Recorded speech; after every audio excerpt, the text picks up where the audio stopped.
going to say. And, it was really hard to narrow it down. There were so many great and fond memories to share. And I have a feeling that many of you feel the same way if you were up here or get the opportunity later. But the one I landed on was Coach King's first season at South Decatur, and the theme that he brought to us that year. I have a feeling some of you have heard it before. It was prepare to be a champion. Okay, sounds good. I was 16 years old. I thought it was a little bit cheesy, I'll be honest, but I liked it. And little did I know what that theme would mean for us and the season and years to come. That was 1999 when he brought that theme to us, and he had left Nancy and a very young Molly and Matt back in Roachdale to travel over 2 hours to take on a very challenging task. I was one of those challenging tasks. And a few of those other ones are here too. But we were coming off of an 0-10 season, and our previous coach had left us after our first scrimmage game the year before Coach came to us.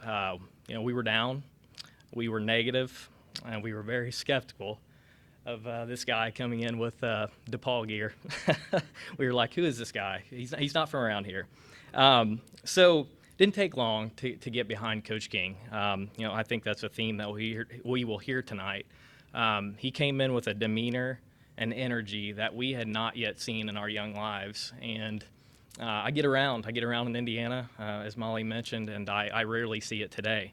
From the get-go, he instilled positivity and discipline and structure, and was a godly man. He made it fun to work hard and have purpose. Bear with me. But that season, by no means, was our best under Coach King. I think we were 6-5, but it was that framework. It was that energy that he brought to us that year. I remember our first game of that season. We won. First win in a long time. Felt like the Super Bowl. We were crying afterwards and everything, and I realized after looking at the memorabilia that was your 50th win. So very, very cool to see that now, and I believe there's many, many more wins amassed since then. So very, very awesome. So again, you knew what that theme meant to us. Little did we know, again, what you were instilling us upon that time. So let's fast forward to 2001, my senior year. And again, not going to go into a lot of details, but we won our bucket game, which is against our county rival, and later on beating that same team for a sectional title. So you think about a textbook season, that was it. Just couldn't get much more better than that. Awesome situation, and truly the highlight of my football career. And I say this only to show Coach King's dedication and ability to turn a program around in such a short time, 3 very quick years in our young lives. We were no longer preparing to be champions. We were living it, whether we knew that or not. So a funny side story. Have to get a little funny here. So after the bucket game, we go back to the gym, invite all the players, parents, and we shave the coaches' heads along with our athletic director. Another coach is back there. And so, we gave them all sorts of grief. They looked like drill sergeants out there at practice. It's a bunch of bald guys running around. And I think that grief might be catching up to me. I was giving Matt a hard time earlier. I think maybe laid it a little too hard. So, anyways, funny how that works. So, in all seriousness, again, I truly do cherish those memories and think back on those days often, and what all he has done for us in the room and what he continues to do for teams and young men today. And what I want everyone to gather from my short speech is, Coach King, you are a selfless man and a maker of men. It's a rare quality in today's crazy world. So I know your goal is to not only build up programs, but I know you are making those young men better and better fathers. What I get emotional about is your sacrifice. You sacrifice your own family to give us these gifts, and you continue to do so today. So I think of those often as I am the father of 5, as Molly mentioned earlier. So very, very lively, as you can imagine. But I truly want to thank Coach King Nancy, Matt, and Molly, from the bottom of my heart, for letting us be a part of your family, not only when we were players, but up until today. So I'll end with this, Coach. All right. I'm not sure when you're going to hang up your whistle and cleats. We all hope not for a while. But I think it's safe to say that you're in the fourth quarter of this game called life. So one thing for certain is we know you'll give it your all, and you're going to leave it on the field. So I'm pretty pumped about this. For the last time ever for me, I want everyone to join me in celebrating our fourth quarter tradition. So let's hold up for fours. On three. 1, 2, 3, 4. All right. Thank you.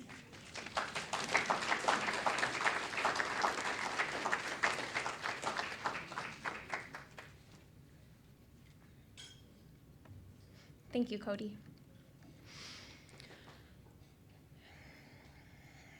Our next speaker is Eric Galt. Eric and Cody are cousins. Just wanted to throw that out there. Eric was a 3-year starter on both sides of the football for Dad at South Decatur High School. Eric claims that his largest accomplishment in high school as a 2002 graduate was getting an A in Dad's econ class, which was a very hard class, but he has some on-field accolades that far outweigh that. Eric was an all-state middle linebacker his senior season at South Decatur. He went on to start at the University of Mount Union for 2 seasons, winning the NCAA Division III national title in 2005 and 2006. He was also the defensive coordinator at Franklin College and Hanover College, making playoff appearances at both schools. He's married to Michelle, and they have a sweet little girl named Quinn, and he lives in Westport. So, Eric, the floor is yours.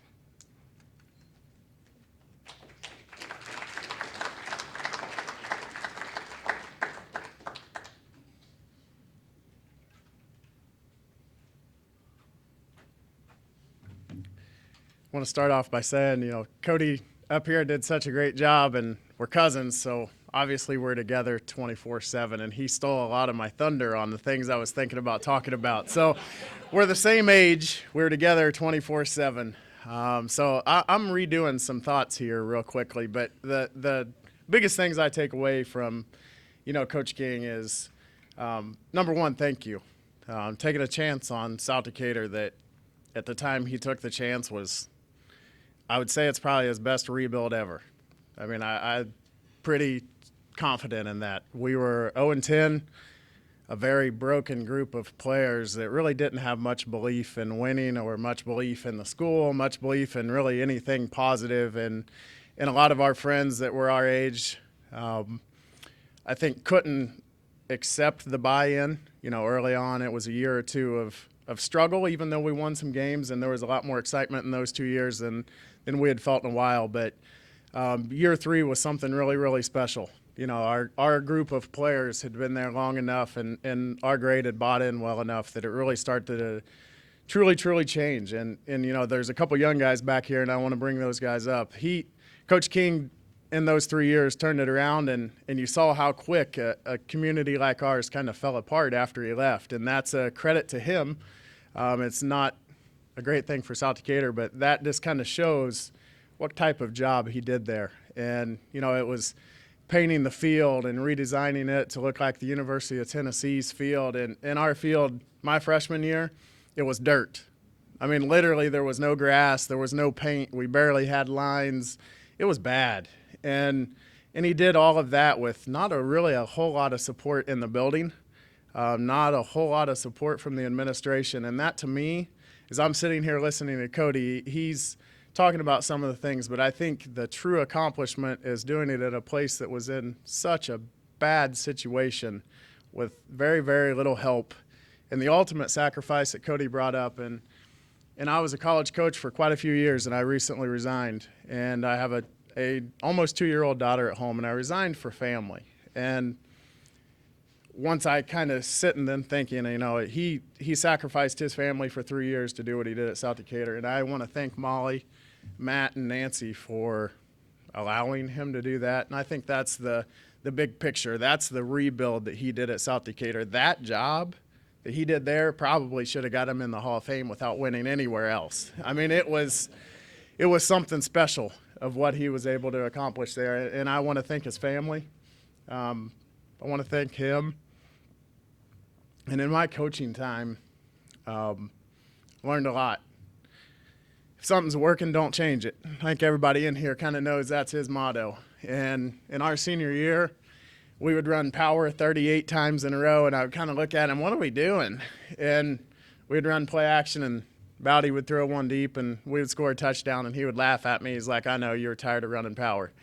And that would be the response I would get on the sideline from Coach. But that's one of the things I always take away. Speeches don't win football games. You know, he wasn't the guy that was going to yell and scream. He motivated you throughout the week. He did a great job of preparing, and that was the prepare to be a champion motto.